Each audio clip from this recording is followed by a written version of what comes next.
আল্লাহর দয়া দিয়ে, আল্লাহর রহম আর দয়া ছাড়া কেউ জান্নাতের চেহারাও দেখতে পাবে না। আমার প্রিয় ভাইয়েরা, এই দোয়া আল্লাহর কাছে পছন্দনীয় হওয়ার কারণ তিনটা। দোয়ার প্রথম অংশে আছে তাওহীদ, আল্লাহর একত্ববাদের ঘোষণা। এই দোয়ার দ্বিতীয় অংশ আছে তাসবিহ, আল্লাহর প্রশংসা সূচক বাণী। এই দোয়ার 3 নাম্বার অংশ পাপের স্বীকৃতি।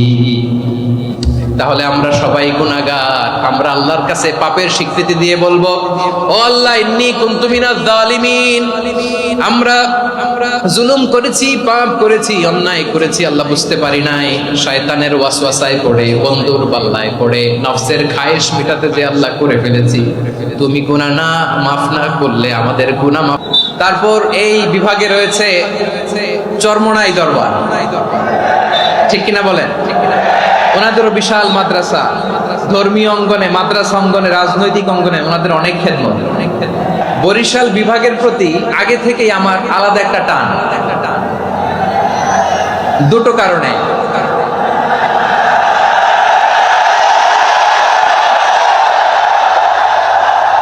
আলহামদুলিল্লাহ, আলহামদুলিল্লাহ, মাশাআল্লাহ। এই গণজোয়ারকে আল্লাহ তাআলা ইসলামের পক্ষে কবুল করে নিন। এই প্রাণ ঢালা উচ্ছ্বাস, ভালোবাসা, এটা কোরআনের জন্য, ইসলামের জন্য, ঠিক কিনা বলেন? কোন অপশক্তি এই গণজোয়ারকে ঠেকাতে পারবে না, কারণ যে ভালোবাসা আল্লাহর জন্য হয় সেটাকে ঠেকানো যায় না, ঠিক কিনা বলেন? আমার প্রাণ প্রিয় পটুয়াখালীবাসী ভাইরা, বিশেষ দুটি কারণে বরিশাল বিভাগের প্রতি আমার আলাদা একটা ভালো লাগা। এর কারণ, এই অঞ্চলে আলেম ওলামা বেশি,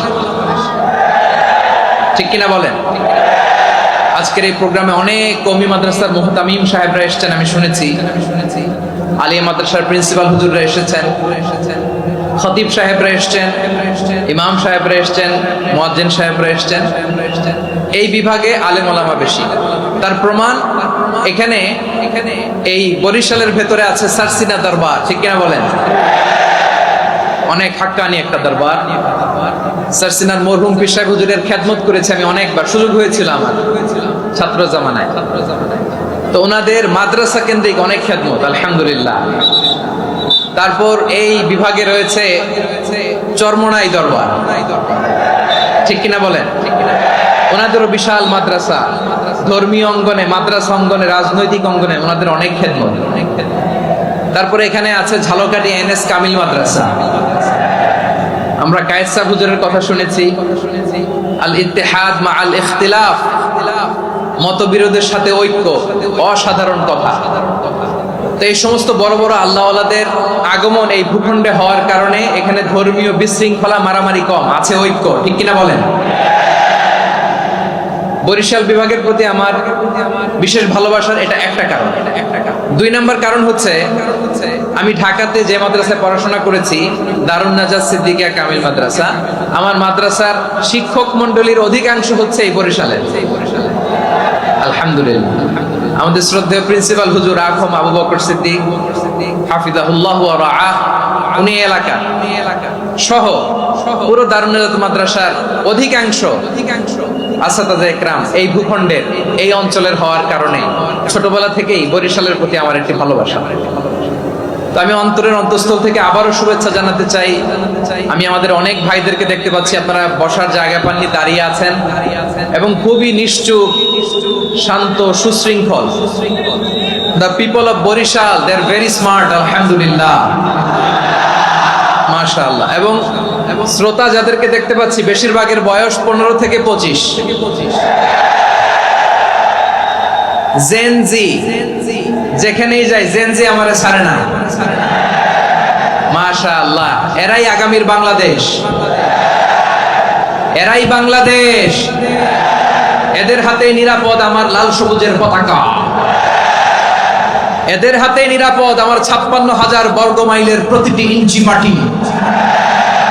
এজন্য তোমাদেরকে সাবধান থাকতে হবে, সজাগ থাকতে হবে দেশের জন্য, এদেশের সার্বভৌমত্বের জন্য, ঠিক কিনা বলেন? আমার প্রিয় ভাইরা, আপনারা এখন যেমনি নিশ্চুপ, নীরব, very quiet and calm, discipline, I like it, I love it. শেষ পর্যন্ত আপনারা এরকম নিশ্চুপ, নীরব, নিস্তব্ধ, নিঝুম থাকবেন তো আপনারা? মাশাআল্লাহ। আমি খুব লম্বা চূড়ার সময় নেব না। অনেক আলোচনা হয়েছে, আমি পাশেই ছিলাম, আমি দুপুরেই চলে এসেছি, আমি শুনছিলাম আলোচনাগুলো, অসাধারণ আলোচনা হয়েছে।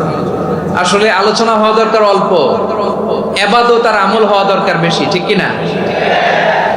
কিয়ামতের একটা আলামত হচ্ছে খুতাবুকুম তাবিলা ওয়া সালাওয়াতুকুম কাসীরা। কিয়ামতের আগে আমাদের বক্তব্য হয়ে যাবে লম্বা।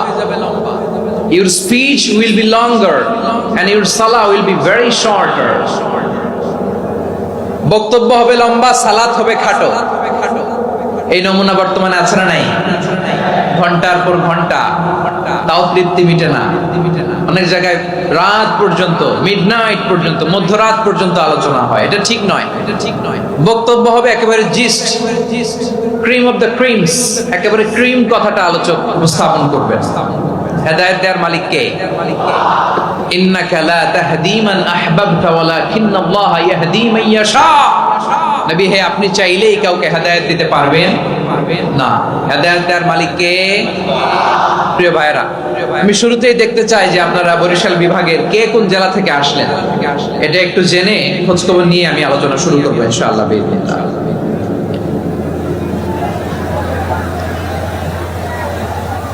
প্রিয় ভাইরা, আমি দেখতে চাচ্ছি আপনাদের এই বরিশাল বিভাগের ভোলা জেলা আছে না একটা, দ্বীপ জেলা, ওখান থেকে কেউ আসতে পারছেন নাকি? হ্যাঁ, আল্লাহু আকবার, আসছে তো, ওই যে হাত দেখা যাচ্ছে। সর্বনাশ, মাশাআল্লাহ। ঠিক আছে, আল্লাহ আমার ভাইদেরকে তুমি কবুল করো। বরগুনা জেলা থেকে কেউ এসেছেন আজকের প্রোগ্রামে? ইয়া সালাম, মাশাআল্লাহ, মাশাআল্লাহ, ওয়েলকাম, ওয়েলকাম। ঠিক আছে, পিরোজপুর জেলার কেউ এসেছেন? পিরোজপুর জেলা থেকে মাশাআল্লাহ, অনেক ভাইরা এসেছেন। ঝালকাঠি, মাশাআল্লাহ, ঝালকাঠির অনেক আসছে। তারপর বরিশাল জেলা থেকে কারা কারা এসেছেন? বরিশাল, মাশাআল্লাহ, তাবারাকাল্লাহ। এবার পটুয়াখালী জেলার কারা কারা দেখি? মাশাআল্লাহ, মাশাআল্লাহ, মাশাআল্লাহ। আল্লাহ তুমি কবুল করো, আল্লাহ তুমি কবুল করো। লিল্লাহি তাকবীর, লিল্লাহি তাকবীর, লিল্লাহি তাকবীর। হাত নামান। প্রিয় ভাইরা, আসুন আমরা কাল বিলম্ব না করে আজকের পটুয়াখালী জেলা শহরের, মাশাআল্লাহ, ওই যে লক্ষ্মীপুর থেকে আমাদের ভাই এসে প্লেকার্ড নিয়ে দাঁড়াইছে। ঠিক আছে, প্লেকার্ড দেখেছি, ফি আমানিল্লাহ। আচ্ছা, বরিশাল বিভাগের বাইরে থেকে কারা কারা আসছেন দেখি, কেউ আছেন কিনা? মাশাআল্লাহ, অনেক অনেক অনেক, মাশাআল্লাহ। আল্লাহ কবুল করুন, আল্লাহ কবুল করুন, ফি আমানিল্লাহ। চাঁদপুর, ঠিক আছে, ঠিক আছে, হ্যাঁ, ইলিশের বাড়ি চাঁদপুর, ঠিক আছে, মাশাআল্লাহ। বসুন, বসুন, বসুন। সম্মানিত ভাইরা, আসুন আমরা মূল আলোচনার দিকে চলে যাই। আজকে আমরা যে টপিকটা নিয়ে আলোচনা করব সেটা হচ্ছে আমরা যে জীবনে বিপদে পড়ি, আমরা বিপদে পড়লে আমাদেরকে উদ্ধার করে কে? আল্লাহ ছাড়া আমাদের বাঁচানোর কেউ আছে? উদ্ধার করার কেউ আছে? রক্ষা করার কেউ আছে? এজন্য বিপদে পড়লে আমরা চাইবো কার কাছে?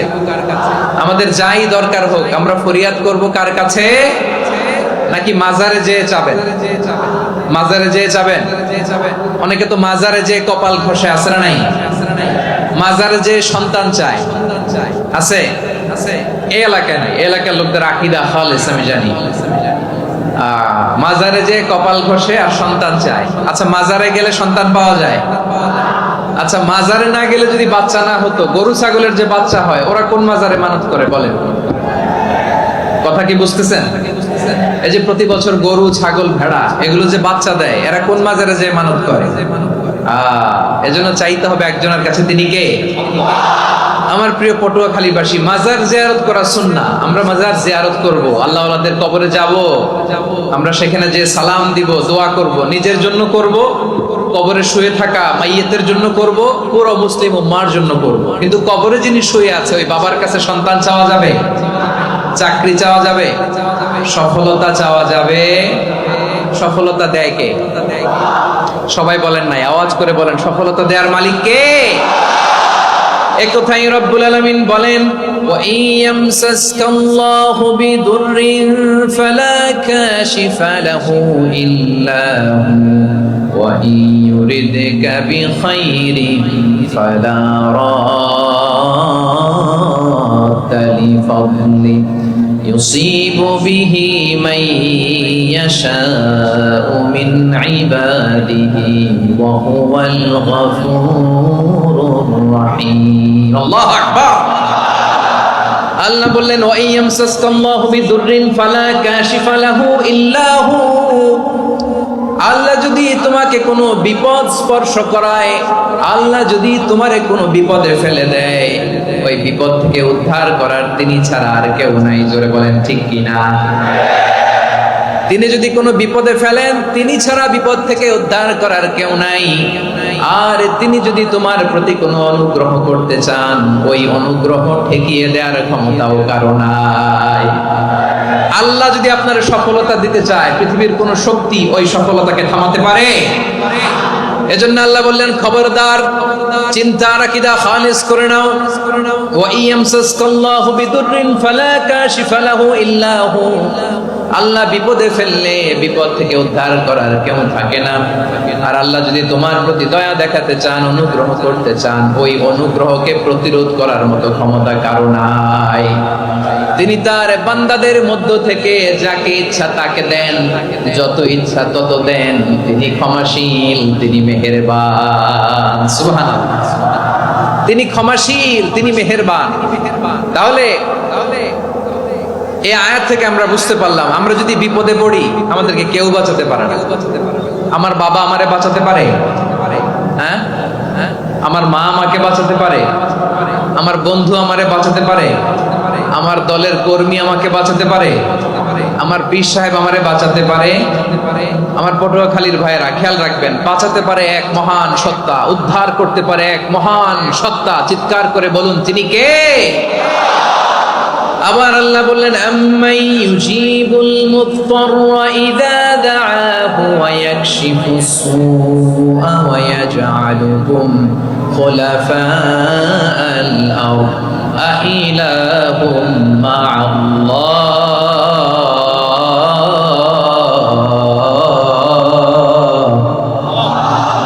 ক্বালিলাম মা তাযাক্কারুন রব্বুল আলামিন বলেন বিপদে পড়ে কাতর কণ্ঠে চিন্তাগ্রস্ত হয়ে যখন কেউ ফরিয়াদি হয়ে আল্লাহর ডাকে হাত তোলে তখন এই ব্যক্তির ডাকে সাড়া দেয় কে সবাই বলুন কাতর কণ্ঠে বিপন্ন অবস্থায় আপনি যখন কেঁদে কেঁদে হাত তুলে আপনার দুঃখের কথা জানান আপনি যখন ডাকেন তারে তখন আপনার ডাকে সাড়া দেয় কে আল্লাহ বলে আমি সাড়া দেই তোমাদের বিপদকে মুক্ত করে দেয় কে ওই আল্লাহর সাথে কোন উপাস্য আছে নাকি কিন্তু খুব অল্প সংখ্যক লোকই তোমরা উপদেশ গ্রহণ করো কথাটা কার তাহলে বিপন্ন মানবতা যখন কাঁদে মানুষ যখন বিপদে পড়ে নিরুপায় হয়ে ফরিয়াদ করে তার ডাক শোনার কেউ নাই একজন ছাড়া চিল্লায় বলেন তো তিনি কে এজন্য আমরা ফরিয়াদের হাত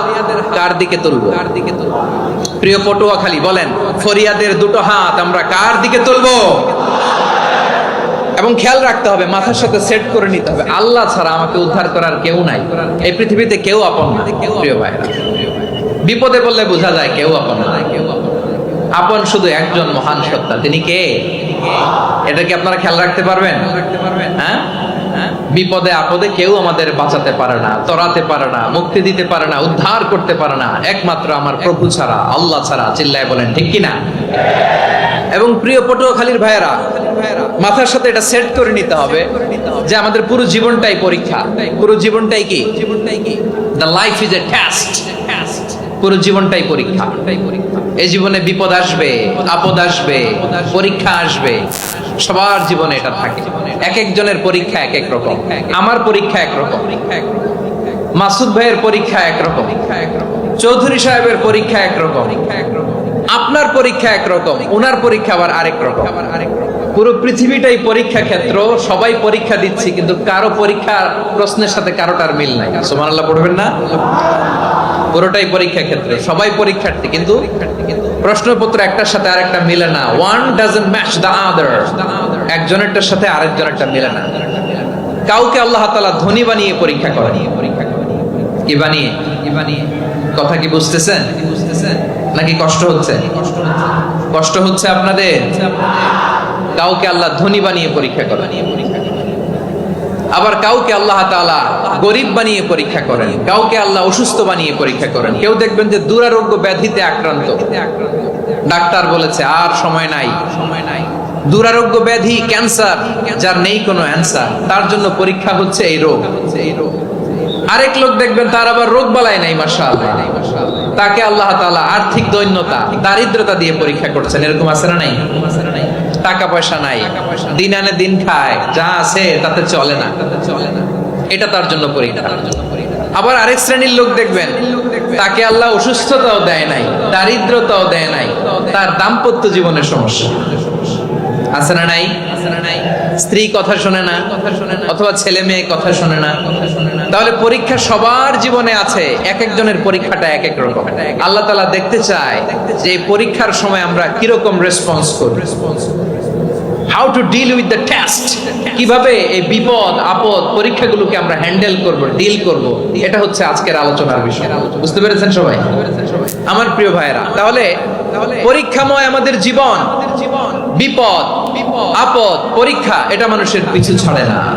সবার জীবনে পরীক্ষা আছে, নবীদের জীবনেও পরীক্ষা ছিল। সাহাবারা জিজ্ঞেস করেছেন, ইয়া রাসূলুল্লাহ, আইয়ুন নাসি আশাদ্দু বালাআন ফিদ দুনিয়া, এই দুনিয়ার বুকে কাদের পরীক্ষা সবচেয়ে বেশি? বিশ্বনবী বলেছেন, আল আম্বিয়া, এই পৃথিবীতে সবচেয়ে বেশি পরীক্ষা আল্লাহ তাআলা নিয়ে থাকেন নবীদের। কাদের? নবীদের। সুম্মাল আমসাল ফাল আমসাল, এরপরে নবীদের পরের স্তরে যারা, তাদের পরীক্ষা। এরপরে তাদের পরের স্তরে যারা, তাদের পরীক্ষা। সিদ্দিকীনদের, শুহাদাদের, সালিহিনদের, আল্লাহওয়ালাদের। যার ঈমান যত মজবুত, তার জীবনে পরীক্ষাও তত বেশি। চিল্লায় বলেন ঠিক কিনা? তাহলে মুমিনরা, বিশ্বাসীরা, আমরা কি পরীক্ষা বিপদ আপদে ভয় পাই? হ্যাঁ, বিপদ দেখলে ভয় লাগে আপনাদের? ভয় লাগে? হ্যাঁ, না, মুমিনরা বিপদে ভয় পায় না, তারা হতাশ হয় না, সুবহানাল্লাহ, তারা নিরাশ হয় না। বিশ্বাসীরা হাল ছেড়ে দেয় না, তারা ভরসা রাখে একজনের উপর। চিল্লায় বলতে হবে তিনি কে? কারণ মুমিন জানে the grief isn't permanent, the test isn't permanent, the struggle in our life isn't permanent. আমাদের জীবনের দুঃখ, কষ্ট, struggle, এগুলো পার্মানেন্ট নয়। After every difficulties there is an ease. সব কষ্টের পরেই একটা সুখ আছে না নাই? রব্বুল আলামিন বলেন, ফা ইন্না মাআল উসরি ইউসরা, ইন্না মাআল উসরি ইউসরা, ভয় পেও না, চিন্তা করো না, কষ্টের সাথেই আমি রেখে দিয়েছি স্বস্তি। সুবহানাল্লাহ বলেন।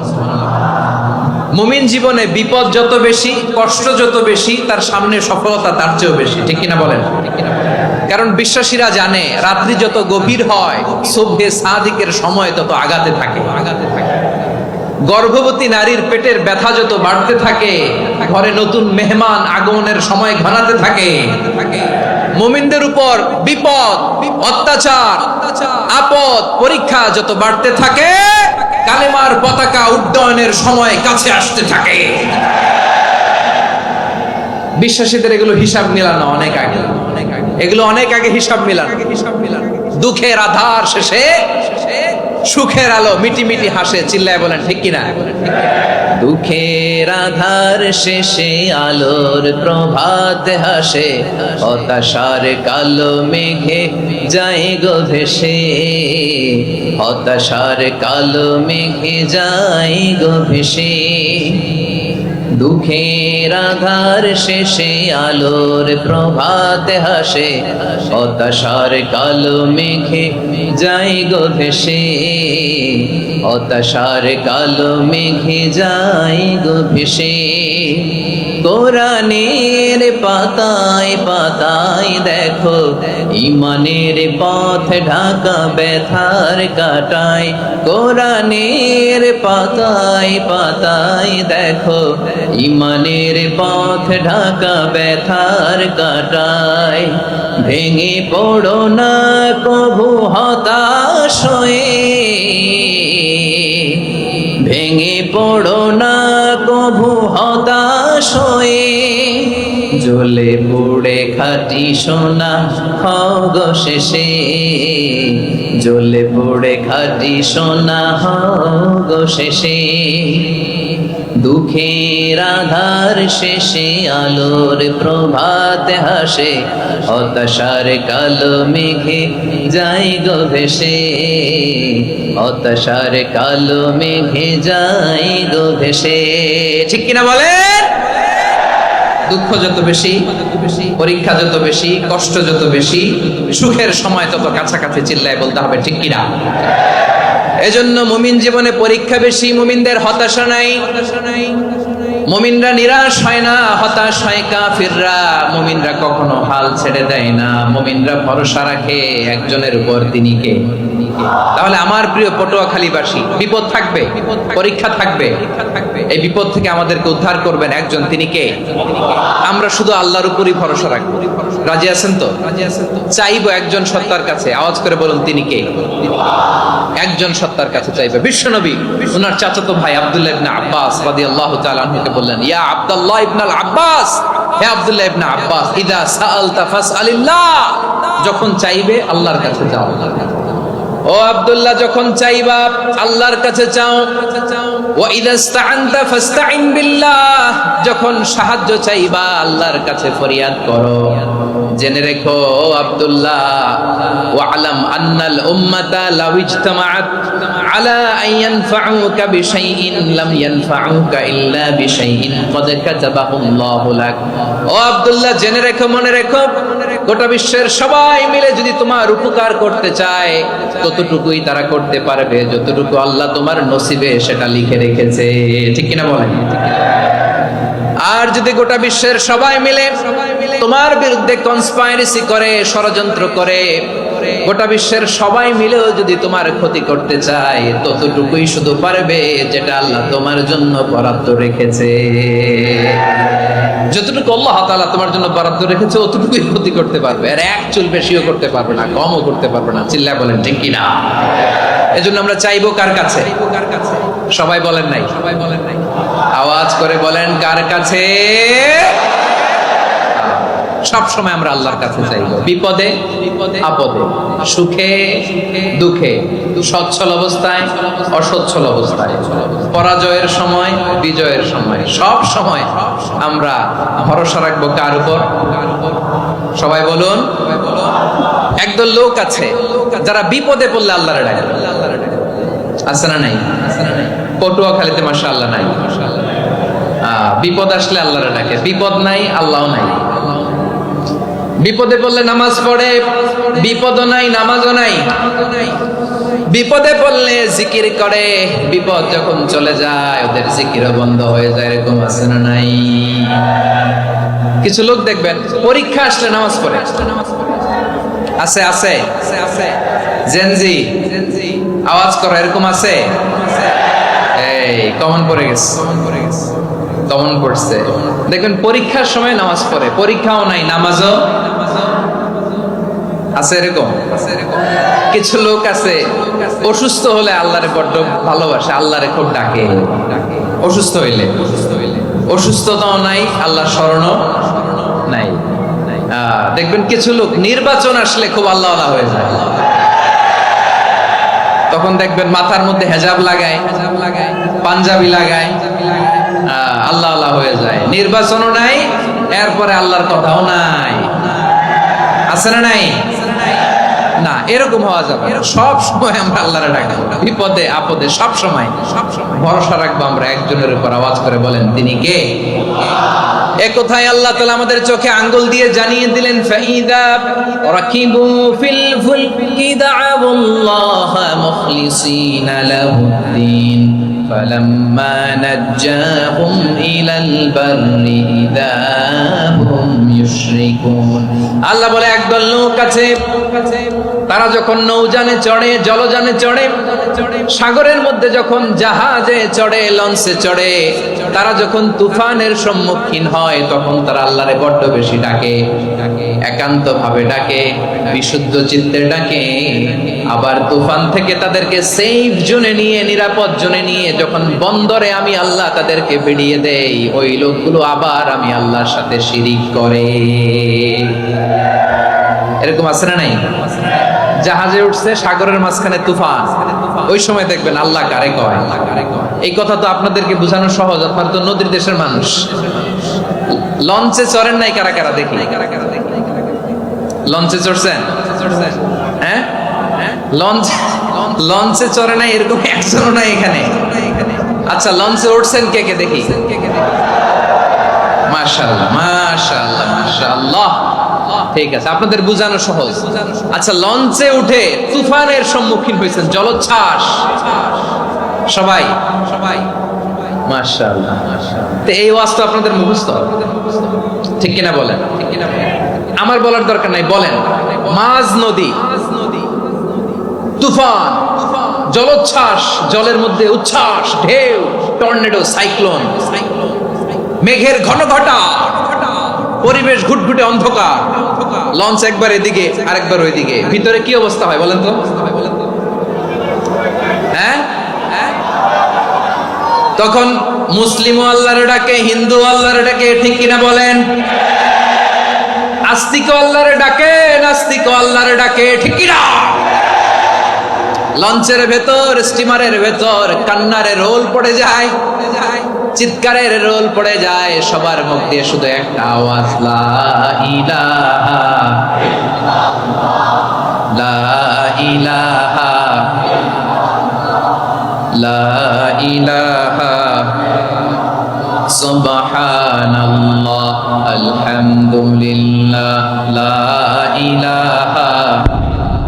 আল্লাহ নামের জিকির করবে যারা, আল্লাহর কাছে প্রিয় তারা, আল্লাহর কাছে প্রিয় যারা, জান্নাতে প্রবেশ করবে তারা, জোরে লা ইলাহা লা ইলাহা ইল্লাল্লাহ লা ইলাহা ইল্লাল্লাহ মুহাম্মাদুর রাসূলুল্লাহ সাল্লাল্লাহু আলাইহি ওয়াসাল্লাম। আমার প্রিয় পটুয়াখালীবাসী, তাহলে লঞ্চের ভেতরে যখন আমরা তুফানের মধ্যে পড়ি, তখন সবাই মিলে আমরা একটা নামের জিকির করি। নামটা কার? মুসলমানেরাও ডাকে, হিন্দুরাও ডাকে, আস্তিকও ডাকে, নাস্তিকও ডাকে, সবাই ডাকে একজনকে। তিনি কে? আবার দেখবেন ওই আল্লাহ তুফানের পরে, ঝড়ের পরে ওই লঞ্চটাকে যখন সদর ঘাটে ফিরিয়ে দেয়, আবার আমরা নাফরমানি শুরু করে দেই। সে কোথায়? আল্লাহ বললেন, ফাইদা রাকিবু ফিল ফুলকি দা'উল্লাহা মুখলিসিনা লাহুদ্দীন ফালাম্মা নাজ্জাহুম ইলাল বাররি ইযা হুম ইউশরিকুন। সাগরে যখন তুফানে পড়ে আমি আল্লাহর ডাকে, আবার আমি আল্লাহ যখন বাঁচিয়ে দেই, আবার আমি আল্লাহর সাথে শিরিক শুরু করে। আমরা কি এরকম হতে চাই নাকি? এরকম করবেন? হ্যাঁ না, আমরা তুফানে পড়লেও আল্লাহরে ডাকি, আবার বাঁচায় দেওয়ার পরেও ডাকি কারে? আল্লাহকেই ডাকি। বিমানের মধ্যে মাঝে মাঝে দেখবেন যে এয়ার টার্বুলেন্স হয়, জানেন? এয়ার টার্বুলেন্স জানেন তো? মাঝে মাঝে বিমানটা বাউন্সিং করে, বাম্পি, ভেরি বাম্পি ওয়েদার। শোনেন নাই? 40,000 ফিট উপরে যখন থাকে, তখন পাইলট মাঝে মাঝে বলে, dear passengers, ladies and gentleman, right now we are flying 40,000 feet above the ground and we are passing very air turbulence, very heavy air turbulence right now. Please fasten your seat belt. দেখবেন মাঝে মাঝে পরিবর্তন হয়েছে, ফলে এখন বিমান shaking করে বেশি, বাউন্সিং, বাম্পি ওয়েদার। তো বলেন তো, 40,000 ফিট উপরে যখন আপনি, কয় হাজার ফিট? সবাই বলুন কয় হাজার ফিট? 40,000 ফিট উপরে যখন বিমানটা এরকম বাউন্সিং করে, সবাই যখন ভমিটিং করে বিমান নষ্ট করে দেয়, বমি করে, তখন বাঁচানোর কে আছে আল্লাহ ছাড়া? কেউ আছে? ওই মুহূর্তেও সবাই মিলে একজনের ডাকে আওয়াজ করে বলেন, তিনি কে? মাঝে মাঝে কিছু সোশ্যাল মিডিয়ায় কিছু ভিডিও পাওয়া যায় যে হেভি যখন এয়ার টার্বুলেন্স হয় 10 সেকেন্ড 15 সেকেন্ডের কিছু ভিডিও পাওয়া যায়, বিমানটা এরকম বাউন্সিং করছে, বাম্পি ওয়েদার, কাঁপছে, মানুষগুলো বমি করছে, অক্সিজেন মাস্কগুলো সব ঝুলে পড়েছে, বিমানটা শুধু কাঁপছে। তখন দেখবেন বিমানের ভেতরেও এরকম লঞ্চের মতো চিৎকার আছে না নাই? বিমানের ভেতরেও তখন চিৎকার। গত বছর হিথ্রো এয়ারপোর্ট থেকে সিঙ্গাপুর এয়ারলাইন্সের একটা ফ্লাইট হিথ্রো টু চাঙ্গি একটা ফ্লাইটে এমন বেশি এয়ার টার্বুলেন্সের শিকার হয়েছিল ওই এয়ারক্রাফটটা, 33 জন যাত্রী সেখানে আহত হয়েছে, একজন যাত্রী নিহত হয়েছে। কেবিন ক্রুজ, এয়ার হোস্টেস যারা আছে, একজনের নাক ফেটে, চোখ ফেটে, কপাল ফেটে, ব্লিডিং হয়ে শয়লা। প্রিয় ভাইরা, 40,000 ফিট উপরে বিমানটা যখন কাঁপবে, তখন আমাদেরকে আল্লাহ ছাড়া আর কেউ বাঁচানোর আছে? এত আসতে বললে হবে? ওই কঠিন মুহূর্তে আমার বাবা আমারে বাঁচাতে পারে, আমার বন্ধু আমারে বাঁচাতে পারে। এই গ্রাউন্ডে, জমিনের বুকে আমার প্রোটোকল, আমার ক্ষমতা, আমার দাম্ভিকতা কোনো কিছু আমারে বাঁচাতে পারে? একজন ছাড়া, চিল্লায় বলতে হবে, তিনি কে? সে আল্লাহ বললেন, গোলাম আমি বিপদের সময় ঠিকই তোমাদের বাঁচিয়ে দেই। ওই বিমানের ভেতরে 40,000 ফিট উপরে যখন তোমরা এয়ার টার্বুলেন্সের শিকার হও, তখন নাস্তিকও আল্লাহরে ডাকে, হিন্দু আল্লাহরে ডাকে, জোরে বলেন ঠিক কিনা? আবার বিমানটা যখন শান্ত হয়ে যায়, একটু পরেই বিমানের স্ক্রিনের মধ্যে হিন্দি সিনেমা খোঁজে। বিমানের স্ক্রিনে কিন্তু বিশাল ওখানে আফলাম ফিল্মের একেবারে বোঝাই করা। বিমানটা শান্ত হলে আবার হিন্দি সিনেমা দেখা শুরু করে। একটু আগে ডাকছিল কারে? দেখবেন বাংলাদেশে আমাদের ক্রিকেটাররা যখন অন্য কোনো দেশের সাথে খেলে, অনেক সময় এমন হয়, বল বাকি একটা, রান দরকার 6টা। বল বাকি কয়টা? পটুয়াখালী বোঝে নাই বোধহয়। বল বাকি কয়টা? রান দরকার। আপনি দেখবেন ক্যামেরাম্যান তখন গ্যালারিতে খালি দেখায় দর্শকদের যে কি অস্থিরতা। হিপ হপ স্টাইলের মেয়েটা, যে মেয়েটার ওড়না এতক্ষণ ছিল গলায়, এতক্ষণ কই ছিল, ওই মেয়েটা দেখবেন ওড়নাটা টেনে মাথায় দিয়ে এরকম মুনাজাত ধরতেছে, আল্লাহ আল্লাহ, একটা সক্কা, আল্লাহ আল্লাহ, আমার লাল সবুজের পতাকারে তুমি অপমানিত কইরো না আল্লাহ, ইন্ডিয়ার সাথে আমাদের খেলা, আল্লাহ আল্লাহ, একটা ছক্কা, একটা পুরো খেলা জুড়ে এই মেয়ের ওড়না ছিল গলায়, কিন্তু যখন 1 বলে 6 রান দরকার, ওড়না চলে আসছে কোথায়? মাথায়। আবার মুনাজাত আছে না নাই? ঠিকই বাংলাদেশের দামাল ছেলে এমন এক শট মারলো, বল চলে গেল স্টেডিয়ামের বাইরে, ছক্কা, জিতে গেলাম আমরা।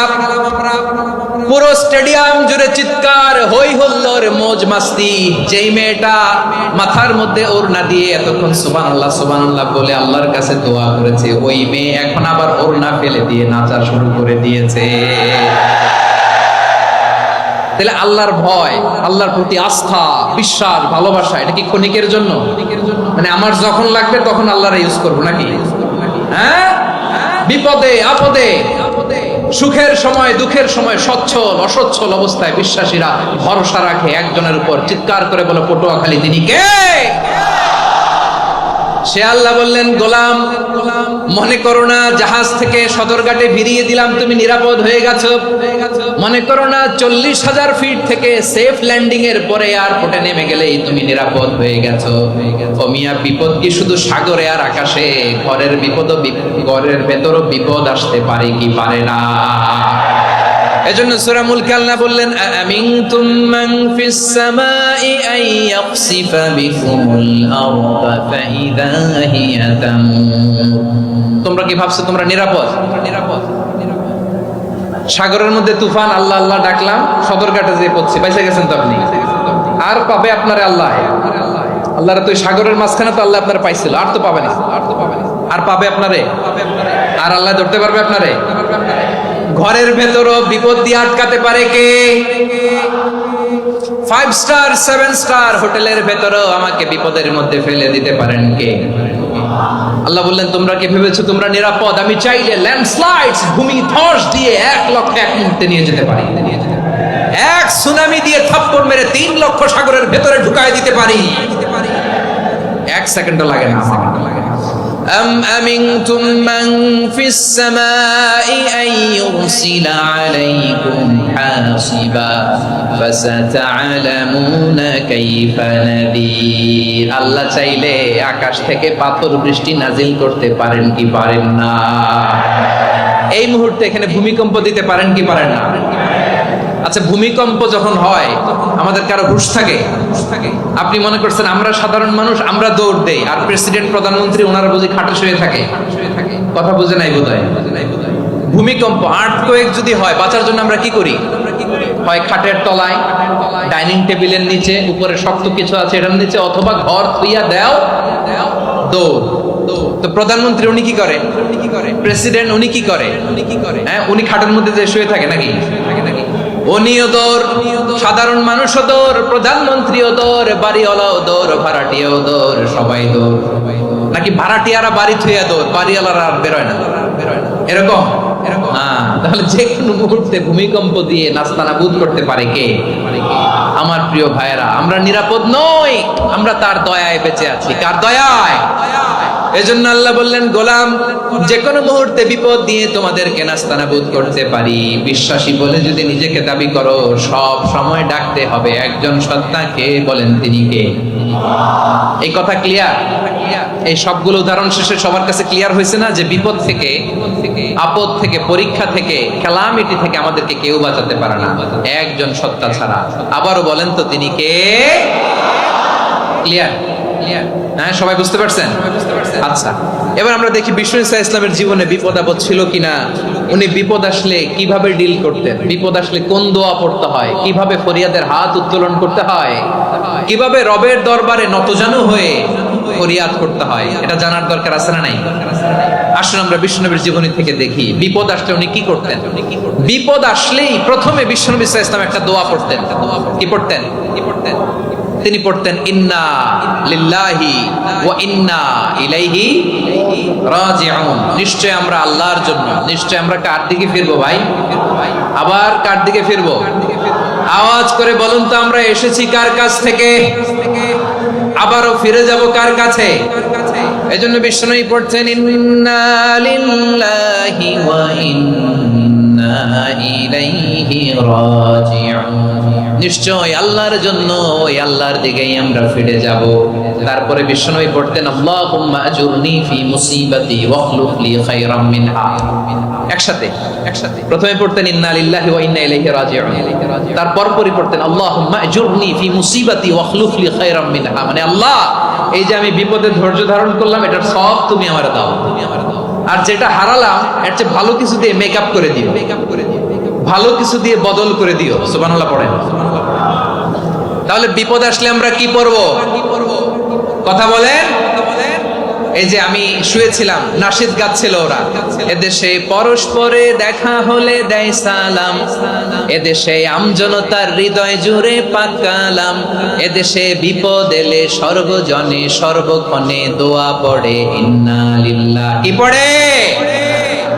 সুবহানাল্লাহ সুবহানাল্লাহ সুবহানাল্লাহ সুবহানাল্লাহ। এদেশে আজান শুনে সূর্য ওঠে শহর গ্রামে, এদেশে আজান শুনে সূর্য ডুবে সন্ধ্যা নামে, এদেশে সকল কাজে সবাই বলে বিসমিল্লাহ, এদেশে ভালো কিছু দেখে শুনে হাসি মুখে সবাই বলে মাশাআল্লাহ।